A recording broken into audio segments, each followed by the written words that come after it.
It was a chilly New York morning at JFK International Airport, the kind of morning when everyone seemed to be in a hurry. Businessmen rushed through terminals clutching coffee cups, parents tried to calm crying toddlers, and the intercom buzzed endlessly with boarding calls.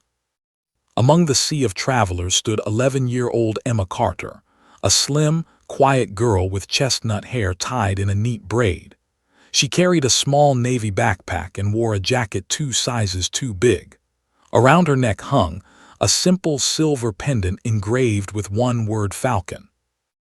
Emma clutched her boarding pass tightly as she approached the gate for Flight 217 to Denver.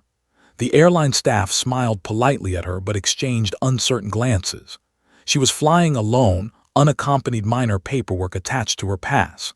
Most kids her age were either glued to their phones or shyly whispering to flight attendants, but Emma seemed composed. Her gaze was sharp, curious, scanning the aircraft parked outside the window like someone assessing a mission, not a trip. When boarding began, she was among the first to step onto the plane. The head flight attendant, Ms. Ridley, greeted her warmly at first. "Hello, sweetheart. You must be our solo traveler today," she said. "Yes, ma'am," Emma replied softly. "Could I ask what's the plane's service ceiling?" Ms. Ridley blinked. "Service ceiling. The maximum altitude it can reach safely," Emma clarified. The attendant's smile faltered. "Oh, honey, that's not something you need to worry about. Let's find your seat." Passengers chuckled quietly. One man muttered, "Smart kid, but someone's been watching too many airplane documentaries." Emma said nothing, slipping into her window seat at row 12A, placing her backpack carefully under the seat. As the crew prepared for takeoff, turbulence reports came in from the control tower. The plane sat idle on the tarmac for longer than usual. Emma looked up at the sound of a faint hydraulic whine, her eyes narrowing slightly. She pulled out a small notepad and scribbled something. Ms. Ridley noticed and frowned. "What's that you're writing, sweetheart?" she asked. "Cabin pressure calibration seems slightly off," Emma replied. "If the altitude sensor misreads, you might feel turbulence sooner than expected." The attendant blinked. "Where did you hear that?" "My dad taught me," Emma said. "He was a pilot." That was when the atmosphere shifted. The attendant's polite tone turned sharp. "You can't write notes like that, young lady. It makes people nervous." "I didn't mean to," Emma murmured. "I was just—" "I'll need to inform my supervisor," Ridley said briskly. Within minutes, a male supervisor appeared. He leaned down to Emma's level. "Miss, we've had a report of concerning behavior. You'll need to disembark for questioning."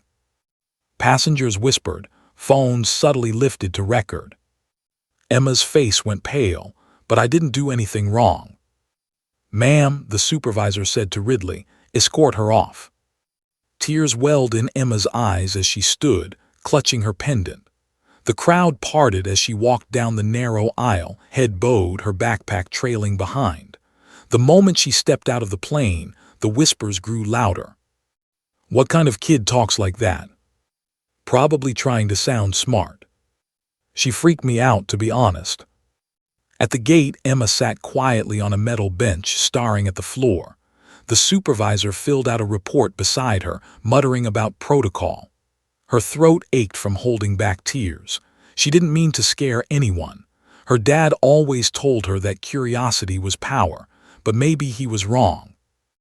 Then, through the noise of the terminal, a calm, firm voice spoke.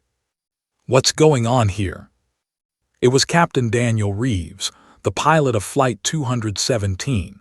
He was tall, composed, his uniform crisp, silver wings gleaming on his chest. His presence commanded silence instantly.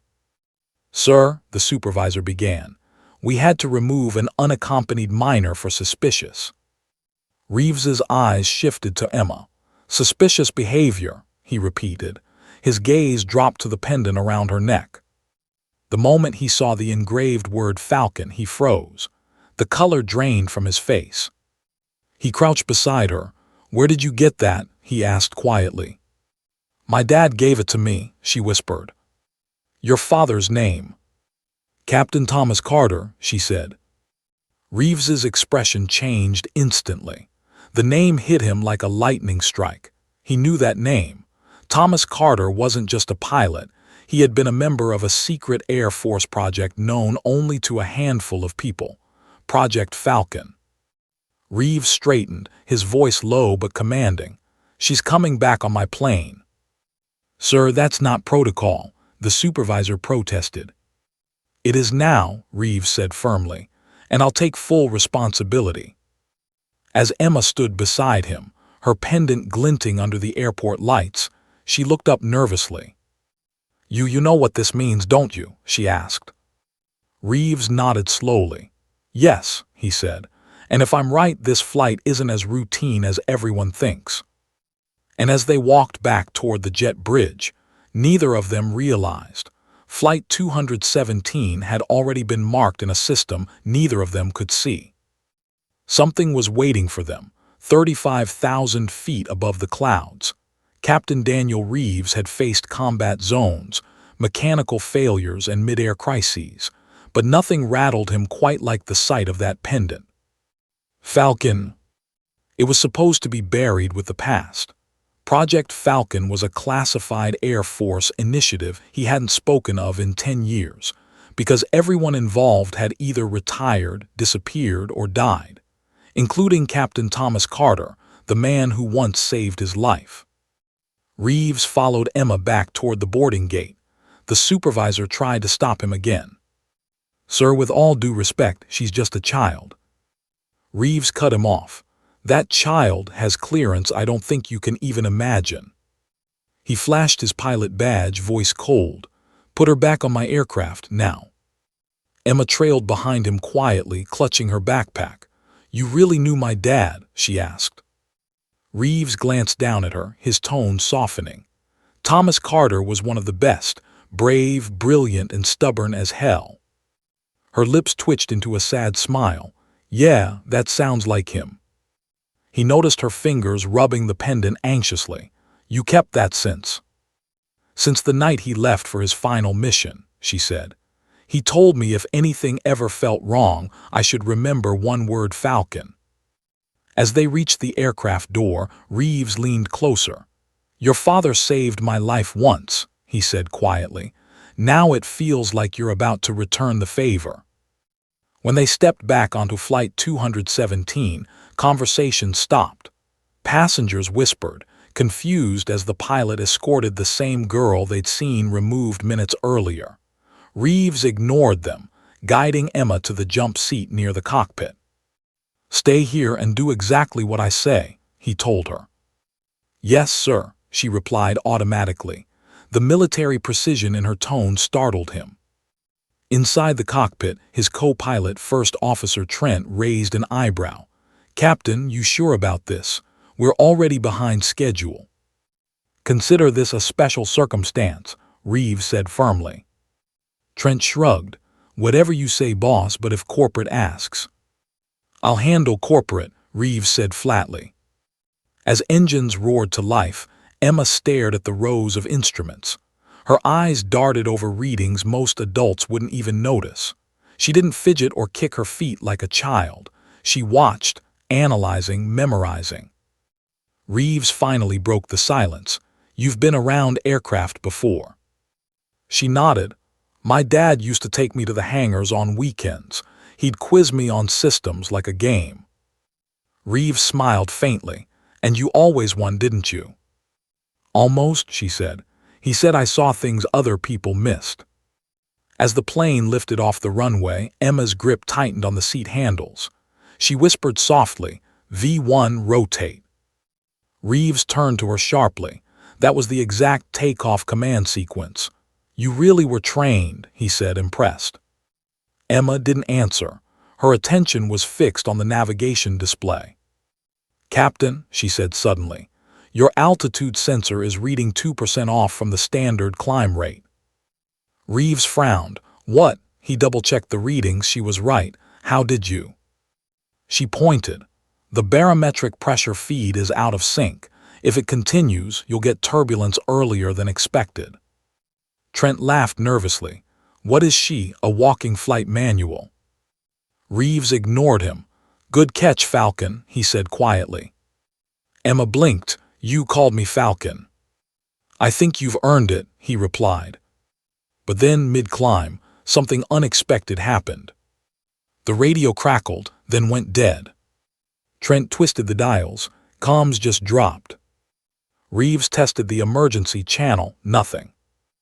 Emma's gaze locked on the screen, where a faint flicker of foreign code danced across the navigation data.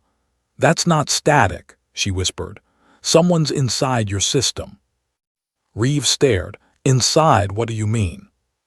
The avionics. They're being accessed remotely. That's impossible. Our network's sealed. Emma shook her head. Not for someone using Falcon's old frequencies. Dad told me they could override civilian flight protocols. Reeves leaned forward, disbelief giving way to realization. If she was right, then this wasn't just a malfunction. Someone, somewhere, was trying to hijack Flight 217 without ever setting foot on it. Trent switched to manual nav backup, Reeves ordered. Already on it.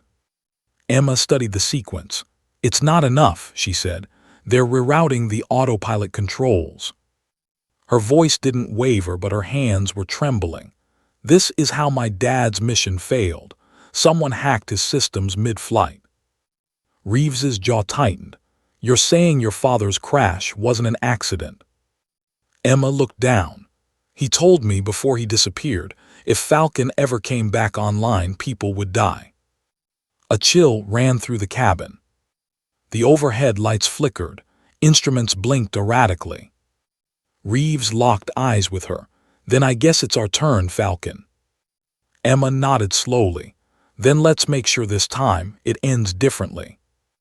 Outside, clouds swallowed the aircraft as Flight 217 climbed into the open sky, unaware that its most dangerous threat wasn't ahead, but already inside. The clouds outside were pure white, peaceful, but inside the cockpit of Flight 217, tension hummed like a live wire. Captain Daniel Reeves scanned the flickering monitors, jaw tight. Every few seconds, a strange pulse of static crossed the navigation display, almost rhythmic, like a heartbeat. Emma leaned forward in her jump seat, eyes following the blinking data patterns. That's not turbulence, she said quietly. That's signal interference. Reeves glanced back at her. How can you tell? Because it's consistent, she replied. See those repeating digits, 11479, that's not random, it's a code. Reeves blinked, stunned. He had spent years in military aviation, decades mastering the skis. Yet this 11-year-old girl was reading encrypted transmissions like sheet music. First Officer Trent muttered, "What are we supposed to do, Captain? Turn the plane around because a kid says so?" Reeves didn't even look at him. "We're not turning around, but we're watching everything."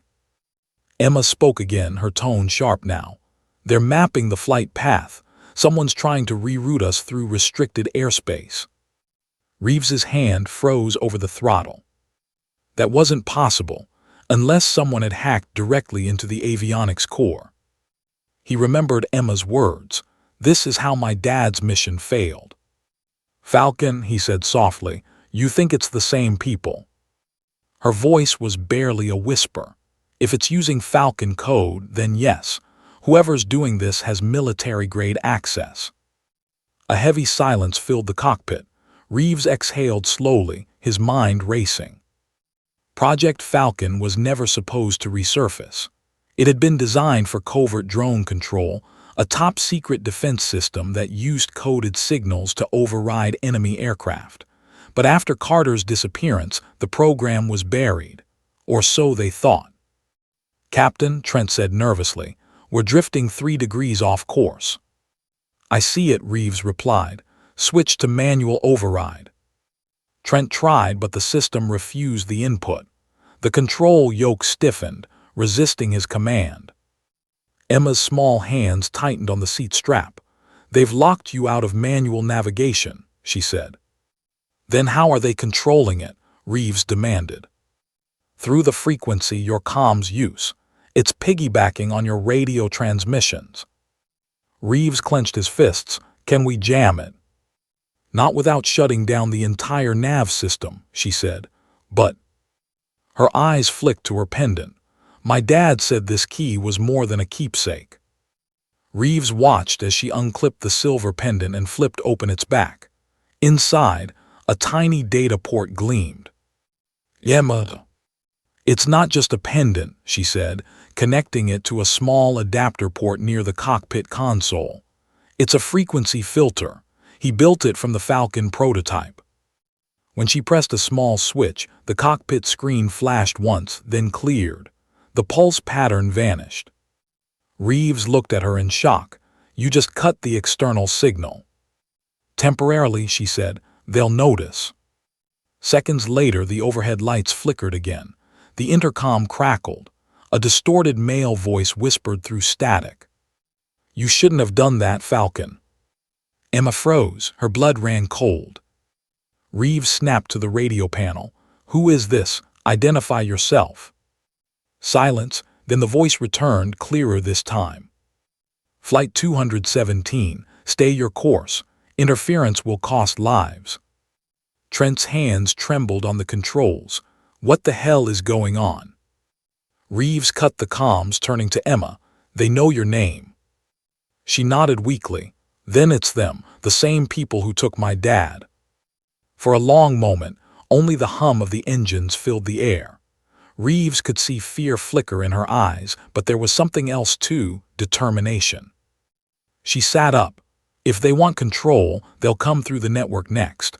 They'll need a physical relay point to reestablish signal. Reeves frowned. You mean someone on this plane? She nodded.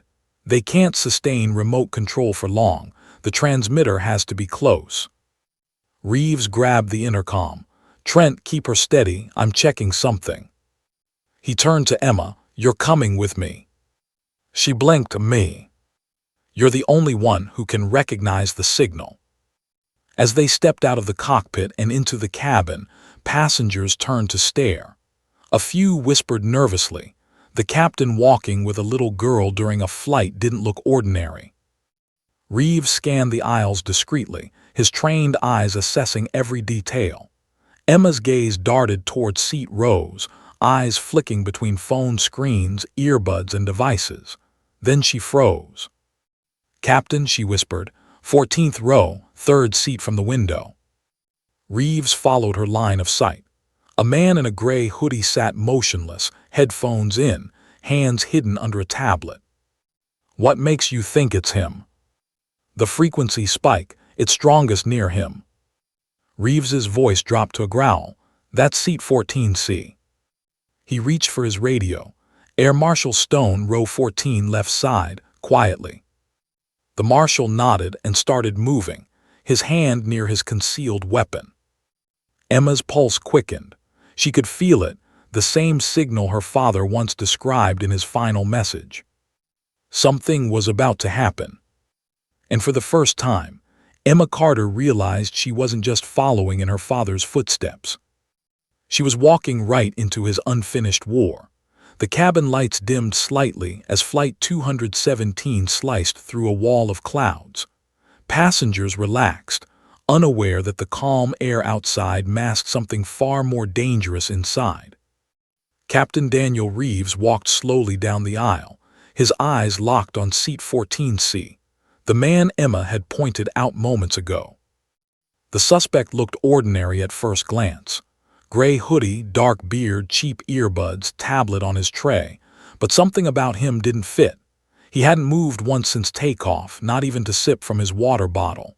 His eyes stayed fixed on the screen, expression blank, too blank. Reeves gave a discreet nod to Air Marshal Stone, who approached from the rear, blending in among the passengers. Emma, standing beside Reeves near the cockpit door, felt her pulse pounding. Every instinct screamed that this was it, the same kind of moment her father once described in his flight journals. The moment when everything could go wrong fast. Stone reached row 14 and leaned casually against a headrest. Sir, Can I ask you to remove your hood for identification purposes?" The man didn't move. Stone repeated himself, voice firmer. "Sir, you'll need to comply." That's when the man looked up and smiled. It wasn't a normal smile.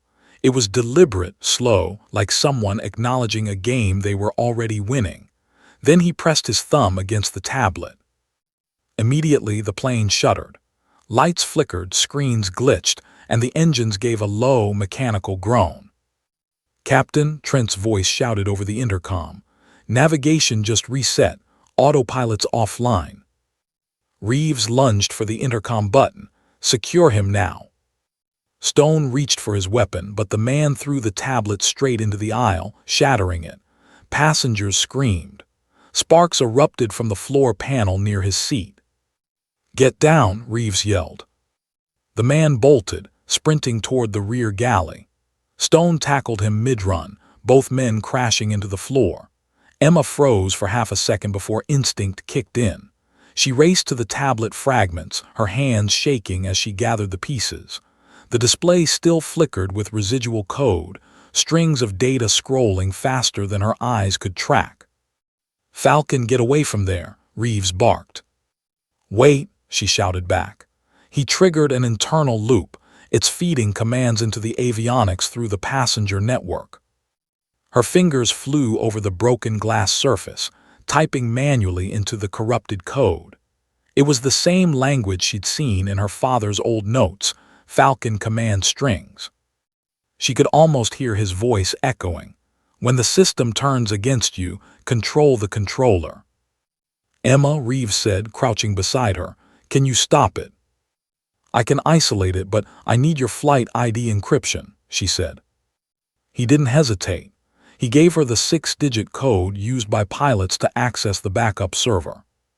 She entered it. The screen blinked once, then froze. "Got it," she gasped. "The virus is quarantined, but someone else is still inside the network." Reeves frowned, meaning. "It's not just him," she said, pointing to the restrained hijacker. "He's the trigger, the real operator's remote, probably tracking us in real time." The hijacker laughed suddenly, a deep, chilling sound that cut through the chaos. "You think you've won, little Falcon," he rasped. "We've only just started." Reeves knelt beside him. "Who are you working for?" The man sneered. "The same people your Air Force buried, the same ones who built your precious Falcon project." Emma's stomach twisted. "You're lying." He turned his head toward her, smirking. "Am I? Why do you think your father never came home?" Her throat tightened. "My father died in an accident." The man chuckled darkly. "That's what they told you." Reeves grabbed him by the collar. "You're going to tell me everything when we land." The hijacker only smiled wider. "If you land." At that moment the plane jolted violently. Passengers screamed again as the cabin lights dimmed, alarms blaring. Trent's voice crackled through the intercom, panic rising. "Captain, we're losing altitude. The navigation's switching to autopilot again. I can't override." Reeves ran back to the cockpit, Emma close behind. The screens were flickering with the same repeating digits again, 11479. Emma's voice was steady despite her fear. "That's a locator sequence. They're trying to steer us into restricted airspace. If we cross that line, the military will think we're hostile." Reeves stared at the radar. "They'd scramble fighters." "Exactly," she said. "We'd never make it to Denver." Reeves turned to her. "What do we do, Falcon?" She swallowed hard, staring at the code. "We fight back, just like Dad E." The cabin of Flight 217 was a storm of panic. Passengers clutched their seats, eyes wide, some whispering prayers, others frozen in disbelief. The overhead lights flickered as alarms blared intermittently, and the faint groan of the engines under duress filled every corner of the plane. Captain Daniel Reeves moved swiftly toward the cockpit, scanning the aisles with military precision. Emma Carter, barely 11, followed closely, her eyes sharp and calculating. She had already traced the corrupted signal to seat 14C, the man whose calm demeanor had belied the chaos he caused. The hijacker leaned back casually in his seat, fingers brushing over the remnants of his broken tablet. "You can't stop me, little Falcon," he muttered through clenched teeth. "I have the override." Reeves crouched near the seat. "Override? From a tablet? You're on a passenger plane, not a fighter jet." The man smirked. "That's where you're wrong. This aircraft system still accepts Falcon frequencies. One minor adjustment and we all die midair. Fun, isn't it?" Emma stepped forward, her small hands trembling slightly as she reached for the scattered fragments of the device. "Sir," she said to Reeves, "if I can reconnect the auxiliary port and isolate his frequency, I can block him, but I need access to the main console now." Reeves nodded without hesitation. "Do it. I've got your back." The hijacker's eyes flicked toward Emma, suddenly aware of the threat. "You're a kid. You don't understand what you're doing." "I understand more than you think," she snapped. She plugged her pendant's adapter into the console. Sparks danced briefly, then the screen blinked green. The corrupted signal froze, trapped in isolation. The man in 14C cursed under his breath and lunged toward her, but Reeves and the Air Marshal Stone intercepted him instantly. Stone tackled him to the floor while Reeves restrained his arms. The passengers screamed as the struggle shifted, but Emma stayed focused. She tapped commands rapidly, bypassing the hijacker's last attempt to send a new override. "Got it," she muttered. "I've quarantined the virus, but he can still relay to a secondary device." "Secondary device?" Reeves asked, his voice tense. Emma pointed subtly toward the rear galley. "There. He's got a portable transmitter hidden in the wiring. If it goes online, the autopilot will follow his orders again." Reeves glanced over at Trent. "Trent, maintain manual control as long as you can. I'm going back there." Emma ran alongside him, every instinct screaming that she had to act fast. She knew her father's lessons weren't just training, they were survival. "Captain," she said, voice firm, "I can disable the secondary transmitter while you keep the plane stable." Reeves looked at her for a long second, then he nodded. "Do it, Falcon." Emma's small hand slid into the wiring panel beneath the galley, delicate yet precise.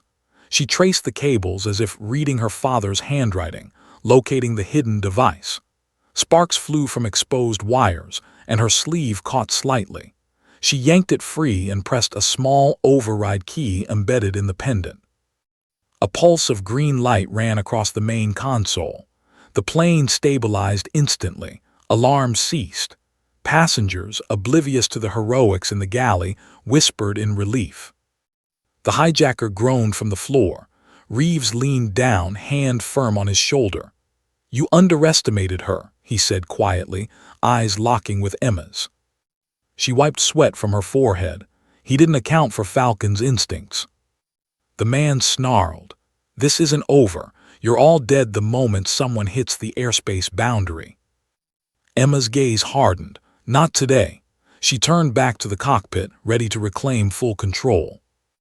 Reeves followed, pride and awe in equal measure. For the first time, he realized she wasn't just a gifted child. She was a pilot in her own right, trained by the legacy of her father, ready to finish the mission he could not. Outside, clouds stretched endlessly, unaware that inside the plane, an 11-year-old girl was now the difference between survival and disaster. The cockpit hummed with tension as Flight 217 cruised 35,000 feet above the Earth. Outside, clouds drifted lazily, but inside, the atmosphere was electric. Captain Daniel Reeves gripped the controls, eyes fixed on the flight instruments. His co-pilot, Trent, was sweating, hands white-knuckled on the yoke.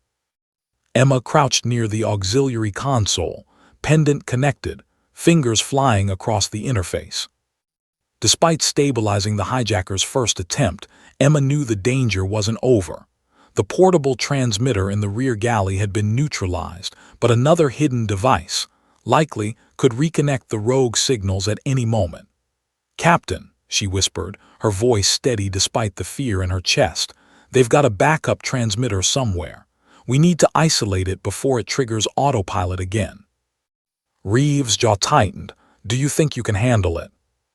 She nodded without hesitation. I have to. It's what Dad would done. The plane jolted violently as the hijacker in 14C, now restrained by the air marshal, shouted obscenities. His eyes darted to the screens, then toward the passengers, as if daring them to panic. Sparks flickered on the broken tablet fragments, and a subtle vibration ran through the fuselage. The system was trying to reconnect. Emma crawled across the floor to the main panel beneath the co-pilot's seat. Her eyes scanned wires and port connections like a seasoned technician. She traced one line to a hidden compartment behind a maintenance panel, a secondary transmitter, tiny but deadly, plugged directly into the aircraft's backup systems. Found it, she whispered. I can disable it, but I'll need a precise frequency override. Reeves handed her the encrypted flight code without hesitation. You've got it. She connected her pendant, the silver metal gleaming under the cockpit lights. Her fingers moved faster than anyone could follow, entering sequences her father had drilled into her memory. A soft hum rose as the transmitter resisted, then flickered, then ceased entirely. The plane stabilized. Trent exhaled audibly, thank God. But Emma didn't relax. She stared at the final readouts, eyes narrowing. Not done yet. The hijacker's remote operator is still active. Whoever set this up knew exactly how to bypass standard avionics. We're not out of danger until I lock the main autopilot loop. Reeves leaned closer, voice tense. You sure you can do it? I have to be, she said. Her small hands traced the sequence carefully, double-checking each entry. If I make a mistake, autopilot takes over and they can redirect us anywhere. A sudden flicker of red lit the cockpit. The altimeter jumped erratically. The plane pitched slightly to the left. They're trying again, Trent yelled. Emma's heart pounded. Her father's voice echoed in her mind. Stay calm, Falcon. Your instincts are sharper than theirs. She swallowed hard, fingers moving with surgical precision. The pendant hummed faintly as it interfaced with the backup systems. Code scrolled across the monitor at lightning speed. Her breath steadied. Her eyes locked on the screen. Override accepted. The plane leveled, all warning lights extinguished. Even the faint vibration of the rogue signal ceased. Emma exhaled, collapsing slightly into the jump seat. Reeves placed a hand on her shoulder. You did it. You stopped them. You saved us. She looked up, pale but resolute. This isn't luck, Captain. It's training, instincts, legacy. Dad left me something powerful and I had to use it. Reeves nodded, all written across his face. I've flown in combat, faced every mechanical failure imaginable, but I've never seen anything like this. You, Falcon, you're the real deal. Emma's gaze drifted toward the restrained hijacker. He had gone silent now, eyes wide, realizing the game was over. But her instincts told her he wasn't finished. Someone was still watching, waiting for a mistake. She tightened her grip on the pendant. I'll keep monitoring. As long as I can, this plane stays ours. Reeves smiled faintly. And if we survive this, you're officially my co-pilot from now on. For the first time, amidst chaos and fear, Emma felt the calm certainty that her father had left behind. A legacy she could carry, a skill she had mastered, and courage that no hijacker could break. Outside, the clouds drifted. Inside, an 11-year-old girl had become the difference between life and catastrophe. The first hints of Denver's skyline appeared through the cockpit windows, soft morning light glinting off glass towers and highways far below. For most passengers, the sight promised relief after a tense flight. But for Captain Daniel Reeves and Emma Carter, the danger was far from over. Even with the hijacker in 14C restrained and the secondary transmitter neutralized, Emma's eyes remained glued to the auxiliary monitors. Her small fingers hovered above the keys, scanning for the faintest anomaly.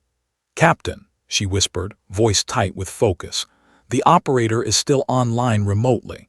If the autopilot receives even a single command, we could veer off course. We're not safe until we touch down." Reeves glanced at the co-pilot, Trent, who was pale and tense. "We're holding the plane steady," he said. "But she's right. One mistake and all our efforts vanish." Passengers murmured anxiously as turbulence shook the cabin lightly. Most had no idea the crisis they just survived, an invisible battle waged over frequencies and code, was still ticking like a silent bomb. Emma tapped her pendant, checking data streams, then spoke calmly, yet firmly. "We need to override the autopilot loop manually for final landing procedures. I can stabilize the plane from here, but I'll need your help keeping a straight approach." Reeves nodded. "We've got it, Falcon, lead the way." As the plane descended toward Denver International Airport, Emma's eyes tracked every gauge, every data line, every signal spike. The faint flicker in the autopilot feed made her stomach twist. She recognized it instantly. Someone had tried a last-ditch attempt to trigger a course correction. "Captain, they're testing me," she said, voice low. "I need 30 seconds to lock them out before final approach." Reeves clenched his jaw. "You'll get them." The hijacker, realizing his plan was unraveling, banged against his restraints in frustration. "This isn't over, kid," he shouted. "You have no idea what's coming." Emma's eyes narrowed. "I know exactly what's coming, and we're ready." With swift precision, she input the override code into her pendant interface. Lights on the auxiliary screen blinked green. The rogue signal froze in place, unable to influence the autopilot. Reeves adjusted the yoke slightly, guiding the plane gently down as Trent monitored engines and landing gear. Passengers, sensing the plane leveling, murmured in tentative relief.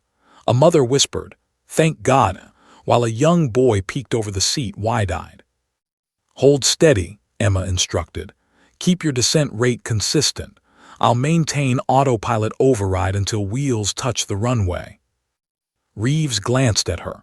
"Falcon, you're doing this alone. I've never trusted anyone like this." She gave a small, confident smile. "Dad taught me. I just have to listen." Outside, the runway approached quickly, growing larger with each second. Emma's hands never left the panel, monitoring frequencies, ensuring no last-minute interference could sabotage their landing. Finally, with a gentle bump, the wheels of Flight 217 kissed the tarmac. A low cheer erupted from the passengers, some clapping, some silent with shock and relief. Reeves exhaled audibly, leaning back in his seat. Emma allowed herself a faint smile. "We're on the ground," she said softly. Stone approached the hijacker, now fully restrained and fuming. "You're done," the marshal said. Reeves removed his captain's cap and, in a rare display of respect, placed it briefly on Emma's head. "You earned this, Falcon," he said quietly. "You just saved everyone on this plane." Emma's eyes glistened. She looked down at her pendant, gripping it tightly. "Dad did this too," she whispered. Outside, the Denver sky shone bright. Flight 217, carrying 186 passengers and crew, had survived a threat no one else even knew existed. And one small girl had turned fear into precision, panic into control. For Captain Reeves, it wasn't just a landing. It was the moment he realized that the future of aviation might just belong to Falcon. The engines of Flight 217 idled quietly now, the plane resting safely on Denver International Airport's runway. Passengers began to stir, looking around in awe and confusion, still trying to process the events that had unfolded. Some whispered thanks to the crew, others exchanged incredulous glances, murmuring about the miracle that had kept them alive. Captain Daniel Reeves stood in the cockpit doorway, his gaze sweeping the cabin. His eyes finally settled on Emma Carter, still seated near the jump seat, pendant glinting in the soft cabin light. 11 years old, flying alone, and somehow having saved the lives of everyone aboard. He felt a mix of disbelief, pride, and admiration that words couldn't capture. "Ladies and," Reeves began over the intercom, voice steady yet solemn, "Flight 217 has landed safely. The situation is under control. Thanks to our youngest hero, we avoided disaster today." A ripple of murmurs ran through the cabin, passengers craning their necks to see what he meant. Emma looked down, cheeks flushed, unsure how to respond. Reeves approached her, kneeling to her level. "Emma," he said quietly, "you didn't just follow instructions. You analyzed systems, neutralized a threat, and kept us safe. You saved 186 lives. You're officially Falcon." Emma's lips trembled into a small smile. She whispered, "I just did what Dad taught me. He always said, Falcons don't panic, they fly higher. I just remembered that." Reeves placed a gentle hand on her shoulder. "Your father left you something more than training. He left courage, precision, and the ability to think when everyone else freezes. You honored his legacy today." News crews swarmed the tarmac as authorities arrived. Reporters shouted questions about the hijacker, the plane, and the mysterious young girl who had apparently taken command. Homeland Security officials escorted the restrained hijacker off the plane. Reeves shielded Emma from the chaos, guiding her quietly to the jetway exit. Outside, cameras flashed, capturing a scene that would soon make headlines. An 11-year-old girl standing beside the captain, composed despite exhaustion. One reporter finally asked, "Missy, can you tell us how you did it?" Emma glanced at Reeves, who nodded faintly. She looked down at her pendant, the word Falcon shining against silver. I just did what my dad taught me," she said softly. "I just followed the code." The crowd fell silent, then erupted in applause. Some passengers approached, tears in their eyes, shaking her hand and whispering thanks. She smiled politely, shrinking slightly under the attention, but a spark of pride lit her face. Later, in a quiet hangar, Reeves debriefed the flight crew. Emma sat nearby, reviewing data streams on a tablet with military-like focus. The hijacker had been identified as part of a rogue network attempting to exploit legacy Falcon protocols, proof that her father's warnings had been real. Reeves finally turned to her. "You know, Falcon, there are pilots in the Air Force who would give anything to have your instincts." Emma's eyes softened. "I just hope I can keep making a difference, sir, like Dad would wanted." Reeves placed a hand on her shoulder. "You already have. And remember, courage like yours doesn't fade with age. You've got a future most adults couldn't imagine." As the sun rose higher over Denver, Emma Carter walked through the hangar doors, small but unbreakable. Her pendant caught the light one last time. It wasn't just a symbol. It was proof of a legacy fulfilled, a father's courage passed to his daughter, and the undeniable fact that sometimes heroes come in the smallest packages. News outlets soon called her the youngest hero in aviation history. Social media buzzed with clips, hashtags, and stories.